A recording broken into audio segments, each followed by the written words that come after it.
And we're live. Morning thoughts, morning thoughts, morning thoughts. Shout out to the people going out to work this morning. Shout out to the people coming in from work this morning. Extra special big up. Shout out to the people who work multiple jobs. I have the utmost respect for you. Shout out to my entrepreneurs, my stay at home moms and pops, my retirees. Shout out to the drivers. Uber driver, Lyft driver, truck driver, taxi driver, food delivery drivers, round town and long distance truck drivers. Shout out to every single clean-hearted, good-hearted person who wants good for others as much as you want good for yourself. You're a good person. Shout out to you. Shout out to the garbage truck driver. Shout out to the AC man. Shout out to the. We got a shout out for everybody this morning, right? Let me put this hat on. I was in a rush to get here, and honestly, I was making my tea. I was making my tea, and the tea did not take too long. So, of course, I ended up here late because I couldn't do without my tea this morning. But here I am feeling good and healthy and strong and giving thanks and praises to the Most High for another day. A beautiful day, that is. Feel good. I feel good. I feel rested on these things. Shout out to you for tuning in. Mervin the Point, Jamaica Curb, big up yourself. You turn off the stove. Audrey writes, so if you turn off the stove, you know what, Audrey? I make sure I turn off the stove this time. Me even carry one cup of tea go gear. And then when me come back, me turn on, me double check to make sure. But you know, so me double check before, you know. And then me in here doing the live. And next thing I hear, you need to turn off the stove. So I hope I turn it off for real. You ever do that before? You double check, you're sure you do something and you didn't do it. You just go look on the stove red hot enough, and you walk away and leave it because you're thinking about so many different things. So I hope me turn off the stove. I'm not try to burn down the house still. Big up on yourself and thank you for being here. I'm gonna big up some people in a minute. But before I do that, we have a couple of topics to talk about this morning, which should be very interesting. Um, I promised that we were going to pick up where we left off the last time. The big woman on the video talking about this 15-year-old that she was having relations with. And she was saying that nobody can make her leave him. And if him parents put him out, she'll take him in and all these other things. And, you know, it stems into a bigger conversation. And the bigger conversation was about our children and keeping our children protected from these predatory adults. Particularly, everybody thinks men, right? Everybody thinks men. I even saw a comment yesterday on the video I put up yesterday. There was a comment from a woman that says men do this all the time. Women rarely ever do this. And I'm trying to break that stereotype of a thinking that this is a man thing and that women don't really do this, because women really do this. You know, I've told people before, I say, if you talk to a lot of Caribbean youths, men, they will tell you that they got active pretty early. And they got active pretty early because an adult or an older female introduced certain things to them from a young age, right? So it's something that's been going on forever. It's cliche. Nobody wants to talk about it. I can't believe nobody really wants to talk about it, though, but it goes to show you, if it's happening to girls or women, then everybody's supposed to be like, oh my God, you know, this is so terrible. But if it's happening to boys or men, then it's like, oh well, yeah, it's a bad thing. Moving on to the next subject now, kind of thing. So I'm hoping that we can actually start raising the alarm when it's boys as much as when it's girls, because all across the board, they're still children, regardless if it's a boy child or a girl child. So we'll get into that this morning. The former New York City mayor, next topic. Former New York, I found this one very interesting. Former New York City Mayor Bill Deblasio, right? Bill Deblasio has announced that him and his wife are going to be separating from each other, and they're going to have some weird living conditions. I saw the comments yesterday under that, and you know, a lot of people were saying I could look at him and tell that it was his idea. A lot of people, they're a mixed couple, right? A black woman and a white man. Shout out to the sisters who like to throw brothers under the bus. Like, yeah, when I run down white man, and like they don't run down white man too. We had this discussion before, but that's not what we're talking about this morning. We're talking about their relationship. We're talking about where their relationship is going because they put it out in the public. So now we can talk about it, right? It's funny to see people say that he's the one that's instigating certain things in the relationship and she's going to just go along with it because he is this accomplished politician and some women will do just about anything to safeguard that picture. I want the big house, I want the picket fence, I want the 2.5 kids, I want all that. And I don't care if he's into whatever he's into. I'll still stay and hold up front to make it look like something. But we're gonna get into the details. The details are sketchy. The details are strange. But different strokes for different folks. Philadelphia mass shooter. The Philadelphia mass shooter, not to laugh because it was a serious incident. 5 people actually lost their lives recently in Philadelphia. Somebody came out into the streets with the AR-15 style rifle and mowed down a bunch of people in a crowded business district.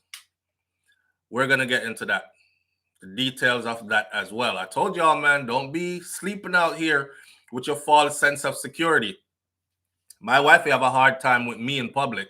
Anybody I go with anywhere in public has a hard time with me because I'm not there to just walk around, just la-di-da, lollygag. You know, I go, I get what I need to get, I get out the way. I'm not a public person, as in I don't like being out in public. I don't like being out in crowds. I don't like exposing myself because we're living in a time when this happens too much. Too much. And it's just a matter of time before it happens close to you. So one of the ways that I think I can protect myself is staying out of public spaces as much as I can. And when I'm in public spaces, move with a purpose and, keep my head on a swivel.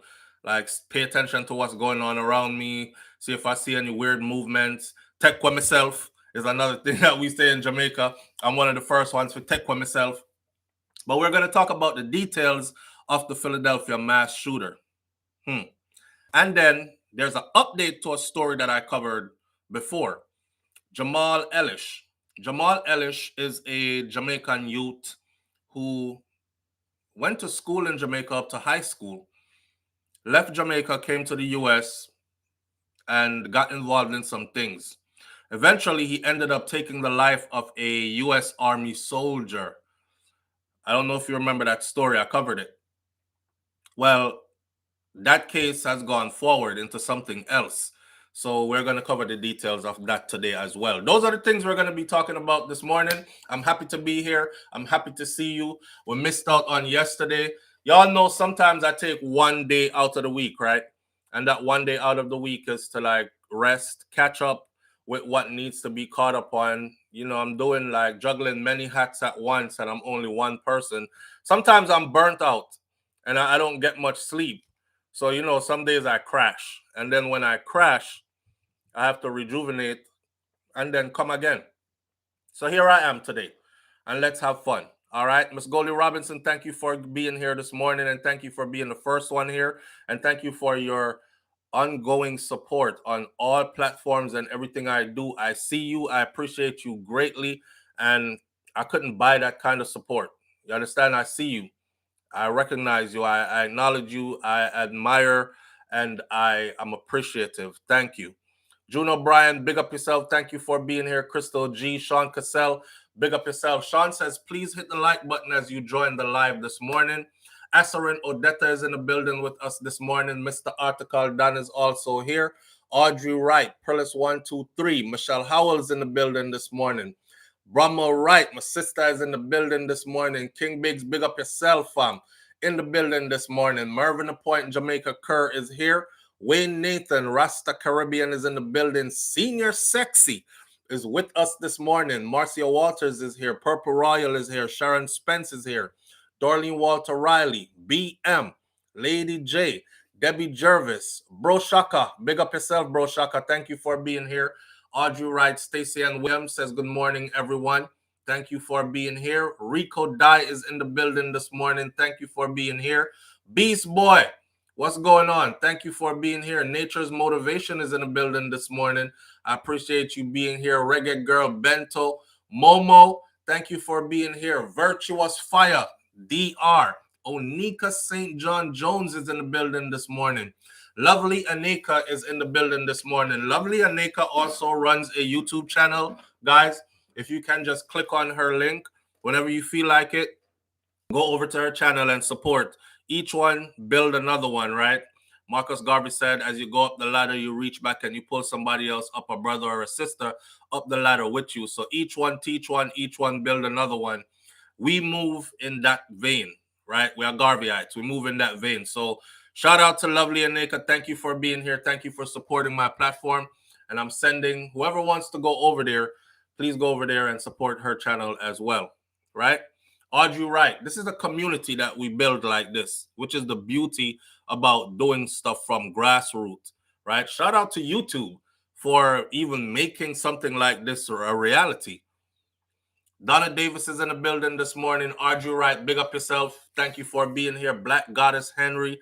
C. Rose. Marilyn Grant, thank you for being here. King Big says, brethren, all my errands are pre-calculated. I know where to park and how to get in and out of those stores. That is me. That is me 100%. I have it so down pat. I know the grocery store. Like, I know what is on aisle 1, 2, 3, 4, 5, 6, 7. I don't go. When I go in the store, I know exactly what I'm looking for. If I want juice, I know it's on aisle 7. If I want eggs and my almond milk or whatever, I know that's all the way to the back of the store, to the left-hand side of the store. If I want, like, and I go like this, in, out.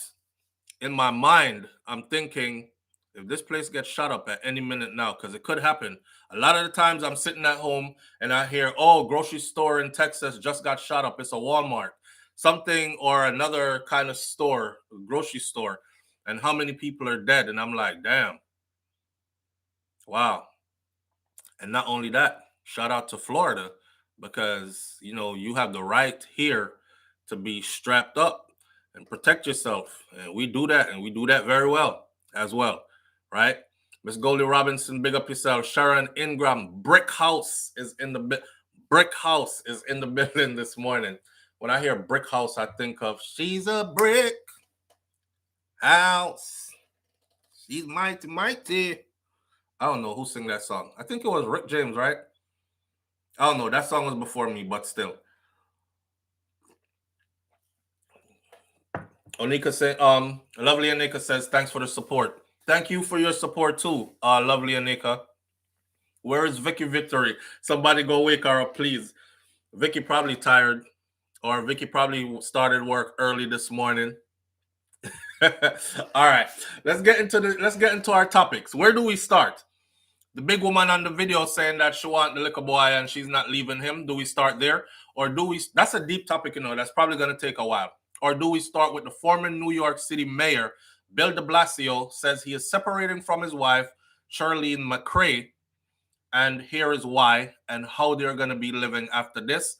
Do we talk about the Philadelphia mass shooter, or do we talk about the Jamaican Jamaal Mellish that killed the U.S. Army soldier in the U.S. and is now on trial? Which one we start with? Up to you. Talk about the things them, and we'll get into it. You have 60 seconds.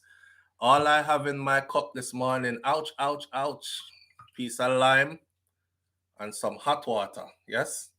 Yes. Health is wealth, my friend. I think I consume too much foolishness to not put some healthy stuff in my body. So this is a religious thing for me every morning. Bill, some said the mayor, big woman, it's between the big woman and the mayor. I love this part of the show right here. We get excited. Stacey Williams says, Bill, Lovely Anika says, Bill, the blasted hole. Bill, Debbie Jervis says, Deblasio, get that out the way. Rico Dye says the mayor. DR says Bill. Oh, it looks like it's going to be Bill, my friend. And next one says Bill. Audrey Wright says, oh, she hello to Michelle. Morning, Michelle.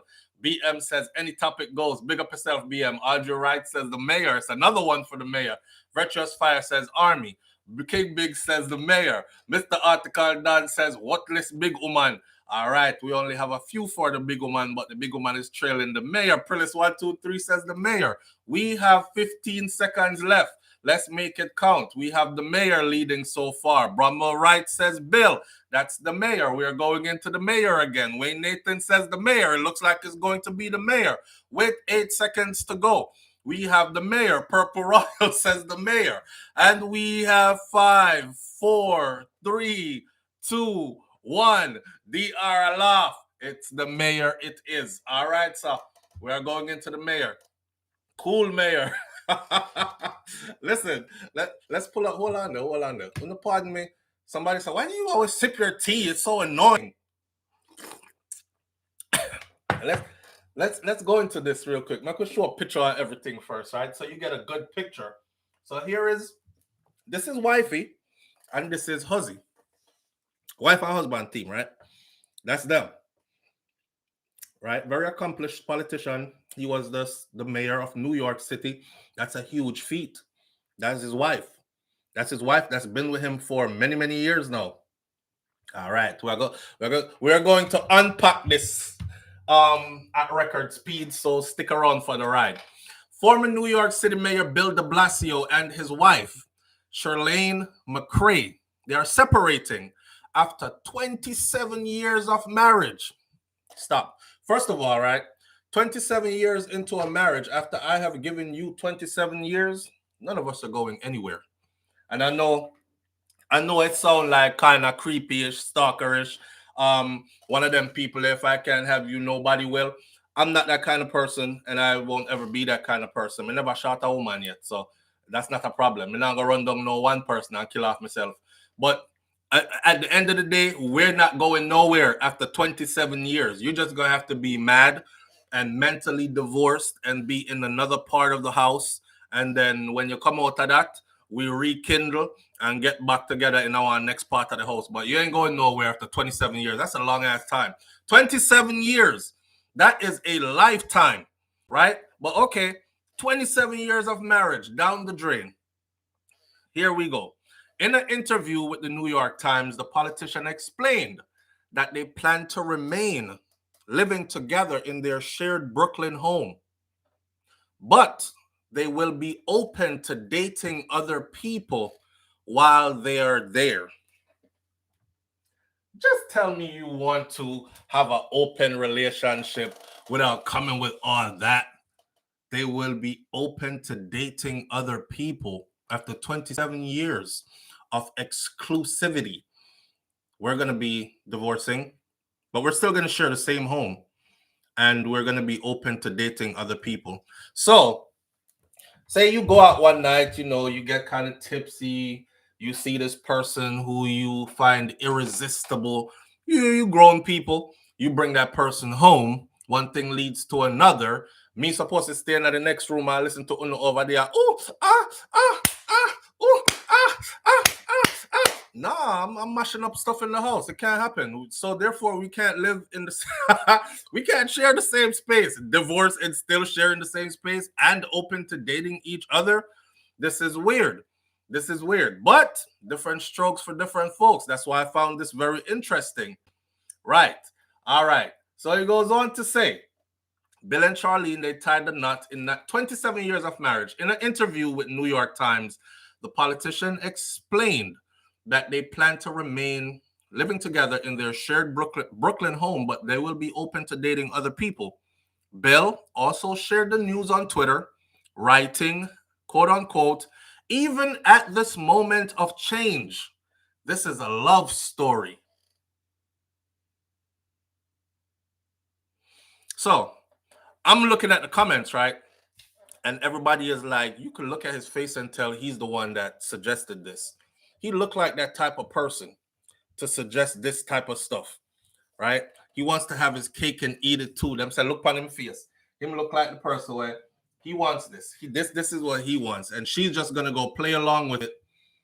But they're trying to paint the picture like she's a non-accomplished somebody from nowhere or nobody from somewhere or something like that, and she is all wrapped up in his success as a man, right? So anything you want, Bill, I'll do, right? You want a divorce? Okay, we'll divorce. I'll stay here. I don't care who you bring in. He's now gay. He's now gay, SouFLo. Well, I don't know, but check out this. This is the part that got me. Bill and Charlene tied the knot in 1994. Way back around this up. And they share two adult children together. I have the children pictures here and whatnot. You know what? We can't show it because they're not children, and it's in the public paper, New York Times, and all that. So they have two children together, and which is Chiara and Dante. And despite previously identifying as a lesbian, his wife, his wife was a lesbian before. Now, I don't know about you, but if I was courting a woman for marriage and you were previously a lesbian, then marriage would just be off the table. Um, because now this is my personal preference. I'm not being phobic and I'm not trying to say anything bad. And to each his own, whatever floats your boat. And I talk about me. For me, marriage would be off the table. The reason is because you lived your life as a lesbian already. And it wasn't just a fad for you, you were very much into it. So, where in our marriage is that part of you going to resurrect itself and suddenly appear like, I want women again, and you're not pleasing me in that way? You know what I'm saying? So, true, 27 years of marriage now goes down the drain because things that they had going on from before, as you start to get older, you start to live your life like this. F it. As you as you get older, you start to live your life like, F it. I'm doing it. Only got one life to live. Soon gone anyways, right? Meet me by the river. Yep. So you just do what you want to do. And it seems like they're at that stage in their life now. She identified before as a straight up lesbian, not bisexual, a lesbian, right? And now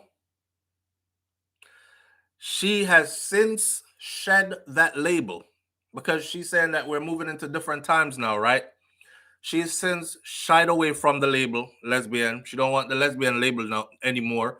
She said, quote unquote, I believe there is a fluidity that we are only now growing to be more accepting of and aware of. There is a fluidity that we are now growing more to be accepting of and aware of. Can I imagine how much pum pum get nyam while you was huzzy? And you never in that threesome there. Can I imagine how much? I seen somebody saying he's gay now. I didn't see anything about him. I only saw stuff about her. Now, since then, the pair have become one of the most notable interracial couples in political history. During the 2013 Democratic primary, Charlene, the wife, was a busy, visible presence during Bill's campaign stops, often prompting backlash from his opponents. The couple's son, Dante, was also featured in a television ad for the politician, while their daughter appeared in a video that was released on Bill's YouTube channel, gushing over her father's cultural awareness. His cultural awareness. My daddy loves black people. He's not racist. So that's the children. That's her.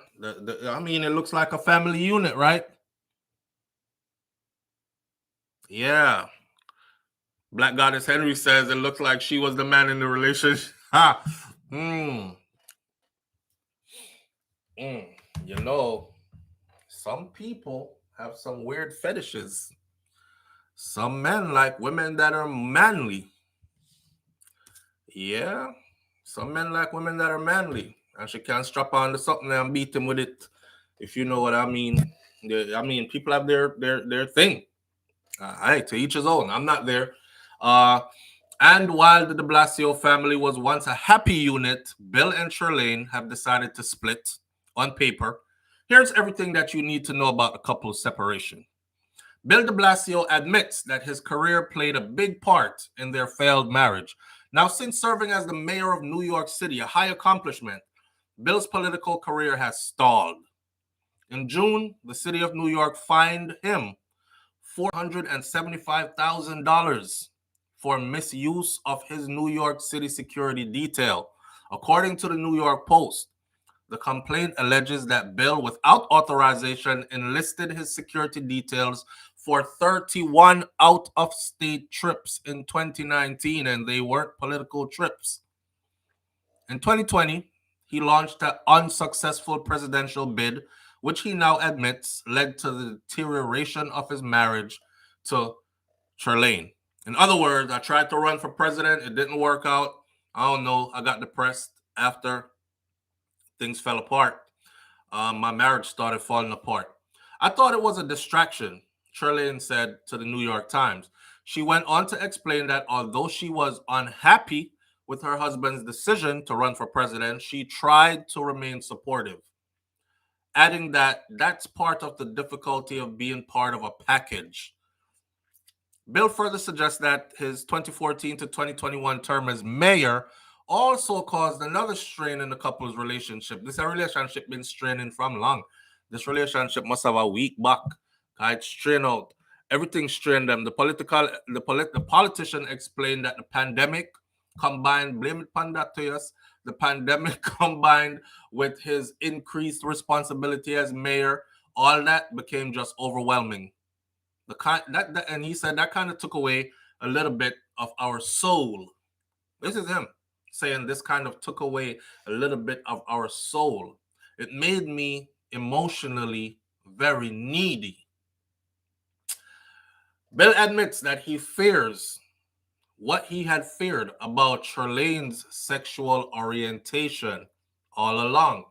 Some people knew while he was out there if you're running for president or whatever, you have to do all these appearances, right? So she would show up to his appearances. Morning, Elaine Brown. Morning, family. He would show up to all these appearances, and people would show up that know about her stuff. And they would be like, this is not the American picture of a family right here. You're a lesbian, you're into women, and you're over here with. So it was putting a strain on their relationship. Now, Bill and Charlene welcomed their first child in 1994 and their second just 3 years after. Throughout their marriage, Charlene continuously addressed speculations about her sexual orientation. Now, Bill has spoken out about the pair's union, and he explained that he also had his fears about dating Charlene from the very beginning. There was a part of me that would at times say, is this like a time bomb that's ticking? Y'all see where I'm at with this? You heard what I said from the beginning? I did not read this article before. I'm reading it with you now, and I wanted it to be fresh, right? I never want to read it and then regurgitate it to you. I wanted to read it fresh with you. This is exactly what I said from the beginning. If I was courting a woman and I realized or heard or she said that she identified as a lesbian before, marriage would be off the table. Now, 27 years later, 2 children that are grown and gone, now he's saying, I had my doubts from the very beginning. You know, there were times when I said, is this like a ticking time bomb? Is this something that you're going to regret later on? This is what the publication says. I wouldn't need anybody to tell me that. I would know that that was a ticking time bomb. So, ladies, if you meet this man, right? Tall, dark, handsome, everything you've ever dreamed of, or short, round, and pudgy, everything you ever dreamed. People have their different types. Everything you ever dreamed of, right? And treat you good, everything like that. You're like chemistry, vibe, everything. And he's like, yeah, I got something to tell you though. because I identified as a gay man before. And you're like, what do you mean you identified as a gay man before? I identify as a millionaire, but I'm broke. What do you mean exactly? He's like, well, I lived it. I lived the life. I wasn't into women. I was always into men. I dated men. I've had experimental get-togethers with women. It wasn't my thing. I gave myself totally over to a homosexual lifestyle, and I was into men. What would you say as a woman? And the same man is telling you that, but I'm madly in love with you, and our chemistry is off the charts, and I'm falling in love with you, and this and that and the other, and we can move ahead with this marriage thing. What would you say? I don't know too many women that are gonna be like, that's your past, babe. Let's move forward together. I think you'll make a great husband. No, there's gonna be about a million red flags in your head. What else is he not telling me? What if that part of him comes back again? Some women are gonna be mad as hell if they did anything already. I know you want to tell me, after you done shit up my pum pum, But it's just not gonna be a smooth sailing kind of thing. You know what I'm saying? It's not gonna be a smooth sailing kind of thing. So, yeah, now he's saying there is a part of me that would say at times,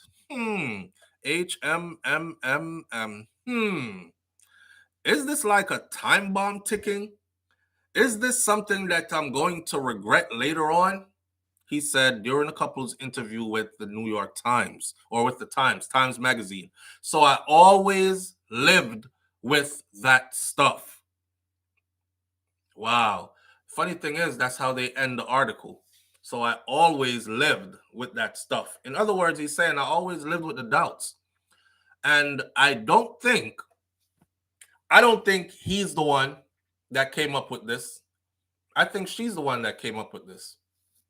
A lady said to me the other day, she was like, Princess something her name is. And I told her, I said, you need to take the word princess out of your name because there's nothing princess about you. Because she was very rude. She was like, oh, please, SouFLo. After Uno reach, like she said something about after Uno pass 35, beer Viagra on the need. And it was like, what I was talking about had nothing to do with that. I was actually speaking about something that a woman had done, and she threw that in there. So I said, why are we talking about that? He's the hit pig. You throw something in the pen, and the pig that feels it or squeals is the one that got hit or whatever. I'm like, listen, you going way out of bounds. But let's look at reality, right? This man getting older, 60-something years old. They've been together 20-something years. She had like the best of his years because it was in that period of his time that he rose to prominence. It was in that period that he was probably the happiest because he was having these beautiful children. And it was in that period that, all these other things are going in life. Vicky in the building. Vicky said she never get no notification. She never changed. Once you know, then why marry? Because she wasn't identifying anymore. That was the deal. The deal was they were going to get married. This wasn't no up and listen, I'm a lesbian. I'm always going to be into women, but you can marry me if you want to. That wasn't it. This was, I'm so in love with you. I want a family. I want a man I can love and trust. I want a family. I want a husband I can be faithful to, who's going to respect me and love me and be faithful to me. I want 2 beautiful children. I want the house and the picket fence and the little Yorkie teacup doggy around the house and all this other thing. And he was like, yeah, I want that too. But is this a ticking time bomb given her past? Is it going to come back to haunt me? And I lived with that the whole time. That's him. That's what he said. And him live with that the whole time. So all throughout his marriage, he was never at ease. All throughout his marriage, he was thinking, I bet one time she told him, hey, don't wait up, honey. Girls' night out. I'll see you when I get home. I bet the first thing he was thinking was, damn, she about to go do her thing. That's what I would be thinking, especially if you just had an argument or if you haven't been active. Now, like I said, as an older man, right? 60 something years old. You know, I don't care what a 60 something year old man say. You not fire like no 20 something year old, right? A healthy 20 something year old. I don't give a damn what you say. So women used to get in their proper knockings. As you get older as a man, you know, life naturally tapers you off. So you're not busting like a 45 brand new no more. You know, you might do a little pew pew like a 22, and she'll work with it if she love you. But you not fire no rifle with no full clip 100 rounds, right? You're not that no more. And a woman who is that might just think this ain't it for me. Uh, and I know I could get better. Let me go visit my other side again. Because when I get hit with that strap don't have no recoil. That strap does not go to sleep after, you know what I'm saying? So I don't know, man. People get older, they start truly living out their truth. They start truly saying, I don't know if you've ever been in like a nursing home or that kind of an environment. When you get around those people, you'll see what I mean. They don't give a flying. Yeah, I shit myself. So what? You gonna clean me? Oh, you can't clean me? Why you can't clean me? Okay, go find somebody that could clean me. They don't care. They just say whatever they want to say. I don't like you. When you're young or when you're growing up or when you're going through changes, 30s, 40s, maybe 50s even, you're probably like, let me find a nice way to tell this person I don't like them. When you hit certain age, right, you get older, you're like, I just straight up don't like you. Yeah, where are you gonna kill me? I've been here 60 years. I probably don't have 20 left because not too many people I know make it past 80. So hey, I don't like you. I stay away from you, you stay away from me. On to the next. I don't keep people in my circle who make me feel anxious, who I have to argue with, who I feel like I can't trust. So people start living out their truth, right? And just, hey, maybe it's time to just tell the world that we're separating. You went from lesbian to my wife back to being fluid, new name on the same product, back to being fluid, sexual. That's what she said. She said, they said she's shying away from the lesbian title. And how she describes it now is there is a level of fluidity that I think we're just now getting to the point where we're beginning to accept, right? Explore and accept. See that? I believe there is a fluidity that we are only just now growing to be more accepting of and aware of, she said. So, with that said, that is it. Shout out to Bill Deblasio. Shout out to his wife slash ex-wife slash still living housewife slash lesbian wife slash whatever they want to be. To each his own. I just found it very interesting. I know for a fact I couldn't do it. Hey, big up to them. On to the next topic. Rash Jada. Rash Jada, big up yourself. Rash Jada says she was singing. Oh, how'd that go again? No, that's I'm coming up. I was gonna sing one song and me just end up I go gospel. Remember that old gospel song? I'm coming up on the rough side of the mountain. I know that is I'm coming out. I want the world to know. That one there? Okay. I'm coming out. That's what it is. That's what it is. More power to her, man. And if she has a man that's gonna say, hey, you can still stay in the mansion and we can still live this, hey, why not? Do your thing. Do your thing. Different strokes for different folks. Anyways, here's a Jamaican brother in the US who's facing quite a bit of time. I told y'all when I covered this story that they're going to fry him. Okay. Carrie Ann Jones said, them too fluid for me. Bro, Shaka said, Kerry, blessed love. All right. I'm coming out. I want the world to know. Yes, sir.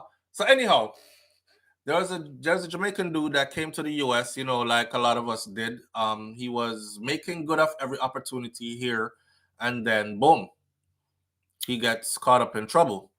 Now, I covered the story, and now I'm going to give you the update to the story. But before I do that, I want you to put your ears this way because I'm going to run through the beginning part of the story so those who've never heard it before understand where this is coming from. So, giving Santa Claus a ride on your fire truck shouldn't lead to the discovery of a dead body. Shouldn't. You're just riding in the snow, right? Tragically, though, this is what happened on Saturday, December 19th of 2020 as Byram Township in New Jersey. U.S. Army Corporal Hayden Harris was found partially buried under the snow after firefighters noticed a suspicious debris leading up to the poorly concealed corpse. He had been reported missing on December 18th. They found him on December 19th, buried in the snow, according to the Army's Criminal Investigation Command. Now, at the time of his death, Harris was stationed in Fort Drum, New York, which is almost 300 miles away from the crime scene. He was only 20 years old.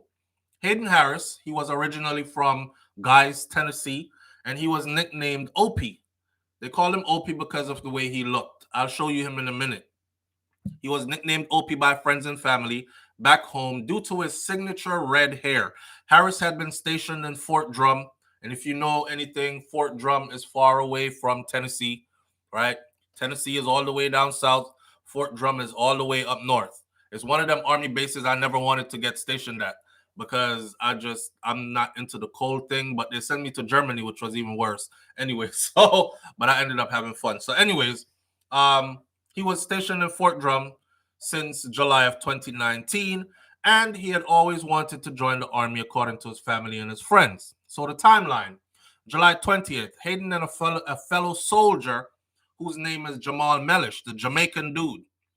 Hayden, Opie, redhead, white boy, and a fellow soldier, Jamaal Mellish, black dude, Jamaican dude. They traded cars. Harris's Ford Mustang for Mellish's Chevy Silverado. They trade cars. Apparently, Hayden was unhappy with the trade, and he had been having trouble registering the pickup truck with the Department of Motor Vehicles. So he's like, I want my money back, right? Hayden, December 18th, 2020, Hayden and Mellish decided to meet up at a parking lot in Glen Park, New York, to undo the deal. You took my good car and you gave me a vehicle that you know has problems. Ever since I left you with this vehicle, I've been breaking down everywhere I go. Come on, man. Let's switch our vehicles back, right? So the Jamaican dude wanted his vehicle back. But Mellish had already sold Hayden's Mustang. So Hayden and Mellish decided to meet up. They were supposed to do a switch, but Mellish, which is the Jamaican dude, other way around, had already sold Opie's Mustang. Now, once Hayden learned the truth, now here's the thing. Once Hayden learned the truth, Mellish brandished a gun, forcing him into the back of the pickup truck where he was then bound and gagged. From there, Mellish enlisted the help of his former girlfriend's brother, 16-year-old Anan Aiken, to commit crimes against Hayden. So they decided. Now, if you look at this, right, what happened here was couldn't get your vehicle back. He felt like you gave me a 6 for a 9 kind of thing. From the parking lot, they drove for over 4 hours before stopping in the sleepy town of Byram. The details of the actual event haven't made clear yet, but Hayden ended up dead, while the other two fled the scene. December 19th, Byram firefighters found strange debris off of Ross Road, including paperwork, umbrella, sneakers, disposable food container, and what looked like blood in the snow. At the end of the trail, they discovered Corporal Harris, who had been shot in the head and was partially covered by snow. The paperwork apparently had both Hayden's and Mellish's name on the paperwork, which led investigators directly to the Jamaican dude, Hayden. He left that much evidence on the scene. Bring the car paperwork and let's do the trade again. He left that paperwork. January 5th, 2021. During a Byram Township reorganization meeting, Councilman Jack Gallagher thanked the 4 firefighters and the police officers who attended Hayden's funeral in his home state. The fire chief made Hayden an honorary firefighter in recognition of his service to the country. And May 31st of 2021, a tribute for Hayden was held in Byram so that it wouldn't be forgotten. As of October 26th of 2021, Aiken, who was 16 at the time of the murder, then 17, they said back then that he would be tried as an adult with both murder and kidnapping. And Mellish, the Jamaican who was 23 at the time of the killing, was now 24. First update, was facing charges of murder, kidnapping, conspiracy, and carjacking, right? All right. We fast forward to today. So you have a gist of where this story is going. We fast forward to today. A Jamaican man now faces a lengthy time in U.S. prison for the slaying of a U.S. Army corporal. U.S. Army corporal, I should have never clicked that away. Let me try going back over that again. U.S. Army corporal.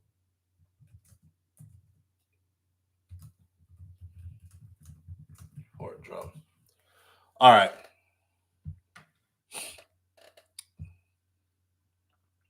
So here is the person who he took his life.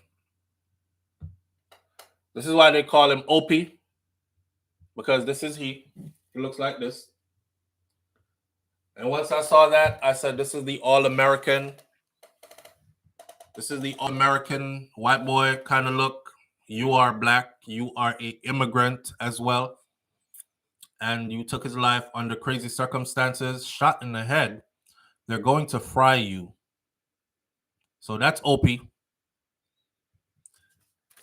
And the update to this story is that a sentencing hearing has been set for August 4th for a Jamaican-born man and his co-accused who were last week convicted of the kidnapping and murder of 20-year-old United States Army Corporal Hayden Harris in Byram Township, New Jersey in 2020. Jamaal Mellish. I did a whole story on Jamaal Mellish, including 10 facts that you should know about Jamaal Mellish. Like, he was raised in Jamaica. He did go to school up to high school in Jamaica. A bunch of different things about him. He was also in the army himself. I don't know what happened, if he got kicked out of the army. He was a corporal. Not a corporal. He was a private. And OP was a corporal. So OP had been in for a little bit of time, enough to gain corporal rank. And Jamaal Ellish, the Jamaican dude, had just gotten to the army. Jamaal Ellish, former private. He was a former private serving in the U.S. Army, who is a past student of Manning's High School in Westmoreland, Jamaica, and his co-accused, Hannon Aiken, of Brooklyn, New York. They both face lengthy prison sentences following their conviction. I believe he also played football in Jamaica, represented at the Manning Cup level football. This is a tragic event in which the innocent life of Corporal Harris was savagely taken over a dispute regarding a vehicle transaction, said acting Sussex County Prosecutor Anne-Marie Taggart in a statement. She added that Jamaal Mellish, the Jamaican dude, and Hannon Aiken, they are now being held accountable for this act of senseless violence. The duo the duo, they were found guilty last Wednesday. That's the update. They've been to court now. They've been tried. They were found guilty last Wednesday by a Sussex County jury of, and they were found guilty of 11 counts, including murder, conspiracy to commit murder, kidnapping, carjacking, murder during the commission of a crime, unlawful possession of a weapon. I mean, they piled it on. When I covered this in 2021, I said this is not just going to be a murder thing. They're going to heap on a bunch of charges and all of it's going to stick and they're going to fry them. And that's exactly what they're doing. The Jamaican and his accomplice, they showed little emotions at all as the verdicts were handed down by the jury, said a report from the New York, New Jersey Herald. The trial lasted approximately 6 weeks, with prosecution calling 22 witnesses to the stand, while 350 pieces of evidence were admitted during the proceedings. Evidence was led at the trial that on December 18th of 2022, Mellish and Aiken abducted Corporal Harris at gunpoint at Glen Park, New York, which is located near to the Fort Drum Army base, where both he and Mellish were assigned duties. Took him 300 miles away. Aiken and Mellish took Harris to a wooded area on Ross Road in Byram Township, New Jersey, where the Army man was believed to have been shot in the head and killed. Harris' body was found with gunshot wounds buried in the snow in a wooded area the following day. Mellish was 23 years old at the time, and he allegedly committed the crime. He was the trigger man, while Aiken, the 16-year-old, helped him to dispose of the body and hide evidence and get away from the scene and whatnot. During the trial, prosecutors claimed that Harris met with Mellish and Aiken. Harris, was of the belief that he would get back the Mustang that he previously traded to Mellish. So remember, Harris is OP. Mellish is the Jamaican dude. The white dude believed that he could get his Mustang back because the vehicle that he got from the Jamaican dude was the 649 vehicle. The vehicle looked good, but the vehicle had a lot of mechanical issues. They talked about it before. Anything wrong with your vehicle? He was like, nah, my vehicle run perfectly good. He was like, yeah, mine run good too, but I like yours. And he's like, I like yours. And we're like, okay, they're worth about the same amount of money, so let's do a switch and then get the paperwork together. White dude goes driving the vehicle, and the vehicle keeps breaking down everywhere he goes. So he contacts the Jamaican dude, and he's like, hey, I want my vehicle back, man, because you robbed me. You took my good vehicle, and you gave me your messed up vehicle that you said had no problems, and it has a whole lot of problems. I think he actually even took the vehicle to a mechanic, and the mechanic estimated that it was like a crazy amount of money was going to be required because it had a huge mechanical issues. So that's when he contacted the Jamaican dude and said, you knew about this problem. There's no way you didn't know about this because it can't make it from here to there. I don't even know how you made it over here. Chop him, King Biggs. Right. You see this thing that we practice and we feel like we could bring it everywhere and do it to everybody. You see where it got him? You see where it got him? I figure out how I can get a better vehicle. All right, man. You know, the outside look good and everything. I can't go a mechanic. I figure out how I probably can't exchange it with that idiot boy. And we fall feet, man. Yeah. The youth say, I want my vehicle back. And when they went, he said, okay, meet me at so-and-so. And he did. He went over there to meet them thinking he was going to get his vehicle back. During trial, the prosecutor claimed that when Harris met with Mellish and Aiken, he was of the belief that he would get his Mustang back. Now, here's the thing. As soon as the Jamaican dude got the Mustang from the white dude, he sold it. It wasn't even like him wanting the vehicle, him sell it. So he couldn't get it back. However, Mellish reportedly sold the vehicle months earlier. Sussex County prosecutor also presented various maps which depicted the location and the movement of Mellish and Aiken on the night that Harris' body was buried. For instance, cell phone data that was retrieved and presented at the trial showed that the convicted duo were on Ross Road in Byram Township shortly before 1 a.m. on December 18th of 2020, following a night-long drive that had started near Fort Drum. A report in the New Jersey Herald said, that's the same thing I've been telling y'all about the YNW Melly case. This is how the cell phone tracking thing places him at the scene of the murder. And that is going to be one of the main pieces of evidence that's going to be to his own undoing. Now, according to Taggart, both Mellish and Akins face many decades in prison. When they are to be sentenced, they will be sentenced in August. So you can look forward to that, because I will be covering that just to tell you how many years they are getting, right? They will be sentenced in August by State Superior Court Judge Michael C. Gauss, who presided over the trial. The Jamaican dude, Mellish, he's going to get life in prison, and he probably won't get life. They will probably put it at 60 to life. One of those kind of sentences is not good. If you hear the judge says life, in most places it means 25, right?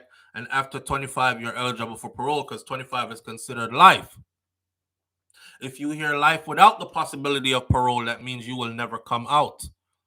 That's understood. If you hear 60 to life, it means you will have to do 60 before you could even be considered for parole. He's 24 now. If you rub 60 years in a U.S. prison, you'll be 84 years old before they consider you for parole. And the fact that this was also an active duty military soldier, they're going to stick it to him big time. So again, the message of the day is this: to my liquor brethren, them that come here from the Caribbean islands and from anywhere else, in particular, those that come from where I come from, Jamaica, when you reach a foreign, because he tried to do the right thing, you know, he enlisted in the military and all that, and then he just went suddenly all wrong. So come here, partake of all the opportunities that are here, use them to better yourself, and leave it at that, my friend. Whatever criminality you have in your mind might work in Jamaica and you might get away with it. But I promise you here, you're not going to get away with it. I don't give a damn how long you think. You could get away with something for 30 years. Y'all know this. 30 years later, they'll find you anyways. You'll be on the front page of somebody's paper. This person was wanted for murder 30 years ago for the death of Corporal so-and-so, and we finally found him. They don't stop. So let this be a warning. Mellish could have been anything he wanted to be, but instead, he'll be in prison. And I did another video that spoke about what life is going to be like for him in prison. The first thing I noticed on the new pictures that he has in court, his hair is neatly braided up like a girl. Okay. You can braid your own hairs down so nice. May I talk about cornrow braid, sideways design. Okay? They didn't let you out to go to no beauty salon. That's always the number one marker right there that tells you who you mingling with behind them bars, whether it's voluntary or involuntary. So you can see what I'm going already, right? I wish him all the best. God go with him because me can't go and don't want to go. And so be it. And again, RIP to the young man who lost his life. And they will definitely be using all that to judge the rest of us. Yep, another immigrant. He's Jamaican. Yeah, you don't remember the dude Mellish that killed so-and-so? Yeah, he's from there too. Yeah, stop make we look bad, my youth. Because you could have done better. Right? Here, well braid down, you know, nice and thing, neat and everything. I know it wasn't a prison guard that braid your hair like that. I'm just saying. Anyhow, moving on to the next topic now. We have about 15 minutes left. This Black Lives Matter shooter. I shouldn't even start off by saying the Black Lives Matter shooter. I should start off by saying rest in peace to the victims out in Philadelphia. People, I warn y'all all the time. I keep telling you all the time, don't go in public. See, enough on, right? A lot of you are from the Caribbean. A lot of you are also from Jamaica or have Jamaican blood in you, and you feel like America is so safe. What I love about America is that you can defend yourself and get justice most of the time if you do it within the confines of the law. But safe, that's a under and me back in the day, I've actually done a video where coming on people go dig up my old videos and be like, "You so hypocritical and you be changing what you say." I'm very cognizant of what I've said. Back in the day, I did a video where I said we had a discussion. Do you feel safer in the US or you feel safer in Jamaica? And we weighed the options on a live video like this and we spoke about it. And I ended up coming to the decision that I felt safer in the US. And the reason why I felt safer in the US was because of, I don't know, I've worked hard over the years and I've been able to afford myself a certain kind of lifestyle. Like I don't live in an area where crime is prevalent and crazy people are around me and all these other things. I live in one of them kind of areas that if you drive through here, you're probably on about 50 different cameras before you exit this part of where I live at, right? And everybody here kind of like, even if they don't speak, them watch everybody else's business. So you're probably going to get seen and all these other things. So I feel that way. Plus, I've left my keys in my door many a times, went to bed. I'm looking for my key the next day, nothing. People come up to my door before, deliver stuff, seen my key in the door, left it there, didn't even say nothing. And I found it. And I'm thinking, I probably can't do that in Jamaica. Not only that, I don't have a fear of anybody driving up to me and filling up my car of bullets because somebody put a hit out on me for small change and all these kind of things. So we were weighing the options up. But now, when I look at it, fast forward a few years later, I'm like, I've never been scared to go out in public in Jamaica, though. And I've never been scared to be in a crowd in Jamaica, like go to an event and be in a crowd because we don't have these mass shootings. Nobody is picking up an AK-47 or a AR-15 and just turn it on a crowd of people and randomly just kill anybody who gets shot. We don't really flex like that. Yeah, we do contract killings and we do stuff like that, but usually something is in a something, like we call it. We would say something in a something. Oh, SouFLo, stop the foolishness because Miss Matty was 75 years old. What she do to nobody? Eh? A random killing that. I said, no, it's not. Miss Matty's son. Check our son. Check our grandson, the little mad one where they in a community where everybody call him madded. Check him. Check who he violated and you notice that he's missing, yeah, him gonna hide out, but him a cool off. And bad man say you can't catch Quacker, you catch him shot. So they hurt his grandmother to draw him out. And the punk still not come out. Put his whole family in danger and went into hiding. That's how our thing goes. And I'm very conscious of that now. So now when I'm in the US, I'm like, outside, back inside with speed.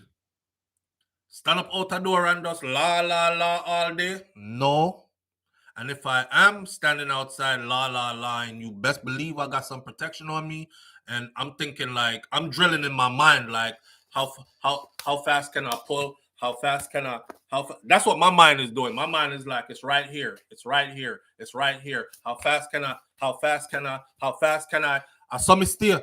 I'm very paranoid about public. Now, that's not safe. That's not even good for your health to be in that fight or flight mode all the damn time. So that false sense of security that we have, don't let it lull you to sleep. Still stay conscious of where you're at. You know, they put out a lot of travel advisory, American government telling their citizens, don't go to Jamaica. And if you should, these are the 50 places you cannot go. But I never heard Jamaican government say, don't go to the US. And if you do, these are the 50 places you cannot go. And you must look out for this. Look out for mass shootings. Look out for carjackings. Look out for that, and the other. Look out for gang affiliated violence because this gang and this gang is known to be warning. They don't say any of that. Right. It all depends where in Jamaica country. I'm not afraid of nothing and nobody. Don't want night catch me pass me a pen. Crystal G, me don't want night catch me nowhere. When I'm in Jamaica, nighttime me there somewhere inside or somewhere around when me have control. I'm not going nowhere at nighttime, period. And don't let's not be let's not go falls with this one. I'm still a bit leery when I'm in Jamaica. Stuff that I'm afraid of. One day, me I driving in Westmoreland. I'm way up in the hills, up at Grange Hill, in the mountains there, and a yang fly past me. But I seen the yang coming from behind me, right? But it start rev up hard when it get closer to me. So as it get closer to me and it's revving up hard, it's like the dude fly. I told the story before, but you might have missed it. The dude fly right past me and did a mad spin right in the middle of the road, and he's like a stunt man, my friend. And I'm here on vacation. Fly past me and swing the motorcycle fully around, and he's facing me, and I'm coming towards him, and I'm like, okay, this is the point where I either choose figure gully or gas fully and run him over because I'm expecting now for him to just pull out and start firing into my windshield or something. I don't know. Maybe I watched too many movies, or maybe I've seen too many things in real life that actually did go down like that. And he stayed there in the middle of the road. And naturally, I'm slowing down. And as I'm slowing down, my vehicle got closer, closer, closer. He just and went back the opposite way again. And I thought to myself, damn, if that was a hit, he would have executed it properly. So things like that scare me. Whereas if I'm here in the US and a bike roll up past me, I'm not afraid. If it's spin around in that middle of the road, I'm not afraid. But in Jamaica, you know, certain things, because that's how a lot of the killings happen. So you look for all that. Right. So with that said, when you hear mass shooting, though, the first thing you think of is a white man, right?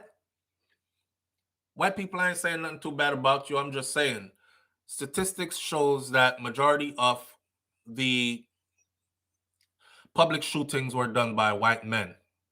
So Philadelphia, Philly is where Shakira family she have enough family out there.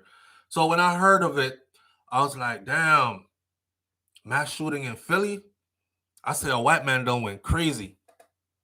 And they're not showing his face on the media, but they might give this full scoop. So I'm like, it's definitely a white man because they normally try to protect the identity of the person if the person is white until them get the full scoop.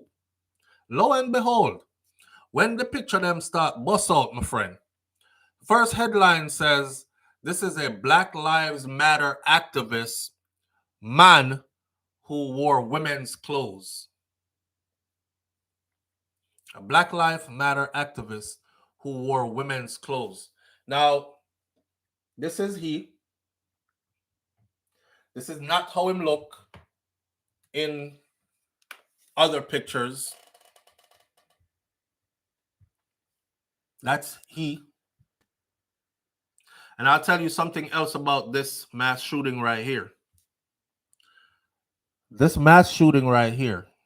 The shooter is black, and everybody that he killed was black. Yeah. So this one is a first. The shooter is black, and everybody that he killed was black. I covered the story for my other channel in more in depth, which I'm going to put that video up after I'm done with this morning thoughts on the other channel. This is not how he actually looks.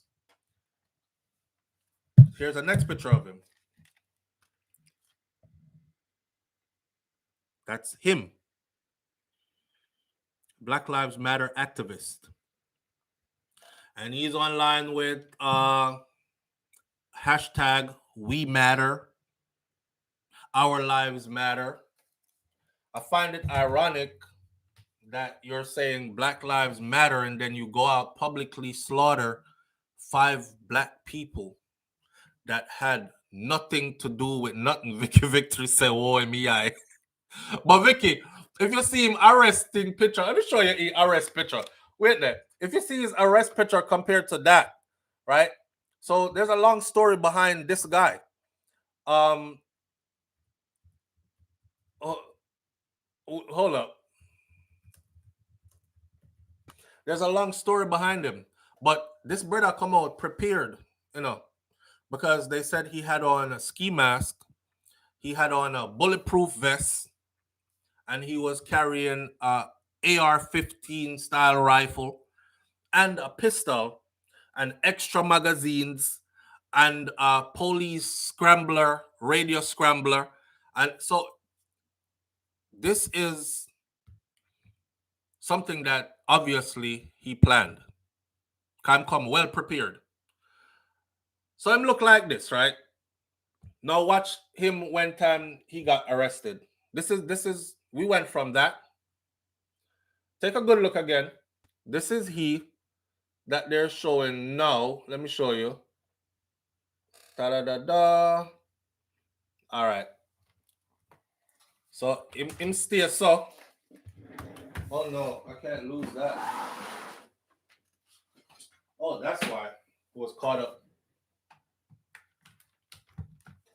All right, here we go. So this is he, right? Him stay so.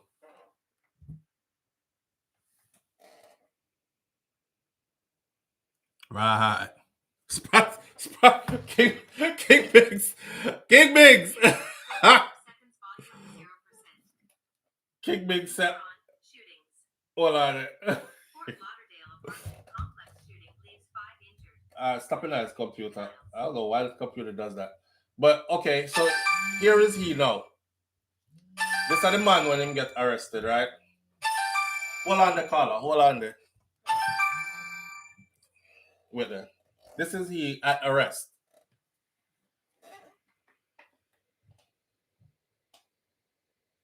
You see? This is a completely different person. So I don't know what was going on with him, but obviously must have some mental issues. His neighbors, in my other video that I will put up on the other channel, it'll talk about his neighbors. He lived at the same address for over a decade. Everybody in the community knows him. They're surprised. They never thought that he could do some stuff like this. They're like, yeah, we don't really. Are you sure you're talking about the same person? That's what they kept asking the investigators and the police. After the police showed them the identity, this is the identity of the person. They're like, nah, him? Really? Nah. Some people are like, hey man, I know he dressed like a girl sometimes, but we didn't really think nothing of it. I mean, different strokes for different folks. He dressed like a girl. I don't have no problem with it.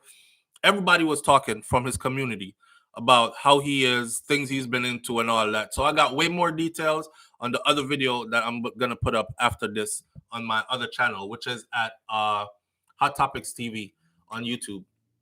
Anyhow, I was definitely surprised that it was a black man that did this, and even more so, Black Lives Matter activist, and you slaughtered a bunch of black people in broad daylight.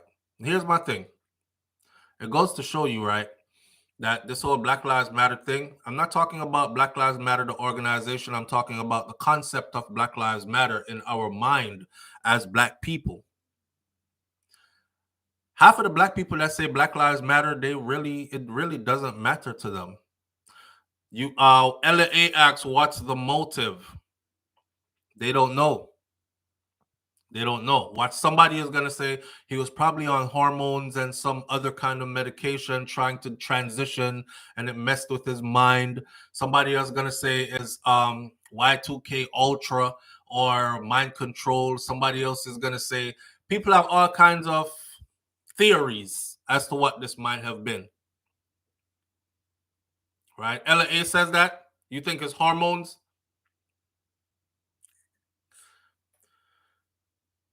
Everybody knew him as a man, though. Everybody knew him as a man. His neighbor said he only saw him dress up like that twice. Another person says, nah, he dressed a little bit more than twice, but I've only seen him once. Another one said, dressed like a woman. So most times he would dress as a man. And in the neighborhood, we know him as a dude. We just thought, he was going through his thing, and it was kind of weird. One person said, I thought he was doing undercover missions. When when I would see him dress up in women's clothes, I just thought he was doing undercover missions. Dorothy T, multiple personalities. Yeah. Mental health issues.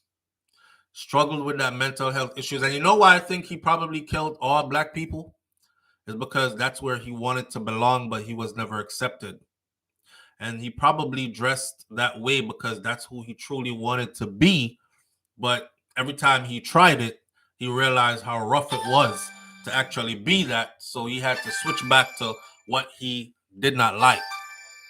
Right? That's just my assumption. Let's take our last call for the morning, and that will bring us up out of here. Live on the air with SouFLo. Good morning. Hey, good morning. How are you? I'm great, family. How are you doing this morning? I'm all right.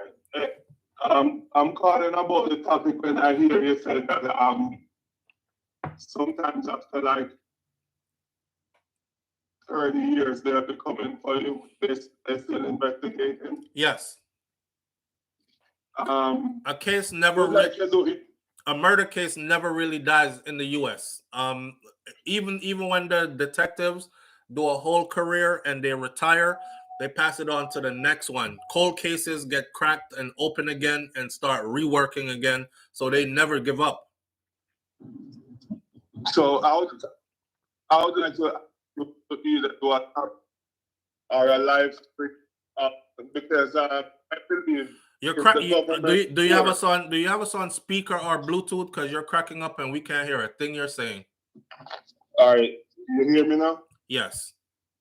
So I would like you to do a topic or a live stream on it. Although I know you do multiple topics around the same thing. Right. Because if the government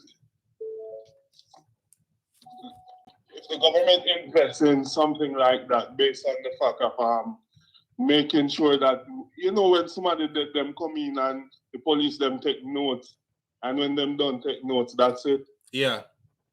So many times we always say, anyhow these people was getting caught, even as 5 weeks, 3 years after, enough time they would think twice of committing a crime. Absolutely. Absolutely. You know what? I have a video coming up right now for this channel. So I'm talking about the video I'm going to put up on the next channel, which is going to be this story, but more in depth. And the video coming up for this channel was about murders in Jamaica, but everything has a purpose, or it's never a random thing. And in that, you will hear me speak about exactly what you're talking about. So, like you're saying, for instance, I said this. Say last year the murder rate was 1,300 people got murdered, right? We're not talking about people that died by car accident. We're not talking about people that might have died by illness or, age people like 99, 100, you're dead because you age out. We're not talking about those. We're talking about just straight up murder. Of those 1,300, let's stick a number and say 1,300. Of those 1,300, some of them were triple murders, some were double murders. So let's roll the number back to 1,000. So we have 1,000 killers out there on the loose, right? 1,000 murders were done. Let's put it to that. Out of that 1,000 murders are those 1,000 killers out there in the communities amongst us, Jamaica probably brought in, don't want to throw a number out there and be responsible for this number. Let's just say only a small fraction of those perpetrators are caught. Now, what that does to the system, to the people, and to the people who do these things, it emboldens them, don't it? Yeah. That's your argument, and you're absolutely right. It emboldens them. It makes them feel like, rotted, a 4-man me kill now, And guess what? Me still not get catch yet. I better me go turn a contract killer because I can make money off of this, because I do it all the time. And there are people out there, serial murderers, that are among us in way more numbers than we think. The system in Jamaica doesn't have certain things in place that brings them to justice or stay on the case long enough to where somebody can be scared and know, say, boy, if them not catch me now, me sure them will catch me 20, 30 years from now. Sometime. They're absolutely sure they're going to get away. Because I believe if America did run like Jamaica, there would be way more crimes here. But many times a person think twice because they always see cool case and people get catch. Facts. Absolutely. You are absolutely right. And also, some have in-laws. They are a police officer, and many times these police know who commit the crime in the neighborhood, but them tell themselves that they're not getting enough pay, so them just take notes and hear what everybody has to say and then let it go and leave it. And some of them fear for them life as police officer. But I think if the government was rewarding police officer more, give them better pay or honors and more money for doing their job or whatever it is, it will force some people to. Well, I don't know. Jamaica is just so corrupt. Yeah. You think for more money, the police them would well, you hear the Prime Minister say it. The Prime Minister say you can't expect us to govern with broke pocket. Basically, he's saying you can't expect us to govern if our pay is not right. I don't think that only works for politicians. I think that trickles down to everybody else. You can't expect me to run this cash register and be all enthusiastic and smiling at you with good customer service. You see my paycheck? It's $89 for 40 hours of the week when I come work in here. 9 to 5, Monday to Friday. And then work me overtime all week. And all that only came out to $100 for the whole week. You feel say gunman them fear police or police fear the gunman? The police them fear the gunman them. Oh dear. Gunman run Jamaica, brother. In our days when we did still young, we mostly see police with button. But we grew up, so we're afraid of police. And you look when you hear police that come, you're free. All right. True talk. Everything changed and now I police them afraid of gunman. So that means your police don't want to lock up a gunman. Police them afraid of gunman. Yeah, man. Police them afraid of... Okay, so let me finish that off here this morning. Yeah. The police them manners and respect here. Yeah, man. Big up yourself. All right, manners. All right, so this is my closing argument for the day. The police them are afraid of the gunman them in Jamaica. You know why? Because Jamaica is a small place. And let me repeat what I said to you before. I know where your mother live. I know where your father live, youth. Your police, I don't care about your uniform. I know where your little daughter go to school. I know where your children them play. I know where your wife work. And you will slap you sometime out here in the middle of the night when you think it's all peace and safety. Take off that uniform there and make we dash away. Matter of fact, we are dash away in the uniform. Doing business. That's the climate in Jamaica. Remember, we're good, When we go for good, we good, The world recognize for goodness, We excel in everything, including murdering. Left it right, that's all. We are the baddest bad man when it comes to being bad man, and we are the goodest good when it comes to being good. That's us. Anyhow, big up to you. Manners and respect. Thank you for tuning in this morning. And tomorrow morning is going to be Friday. If God spare my life, like my granny said, I promise you a festive Friday morning. All right? One love. I'm going to walk good and be careful out there. And remember, karma is very real. Very, very real. All right. I'm out. Peace.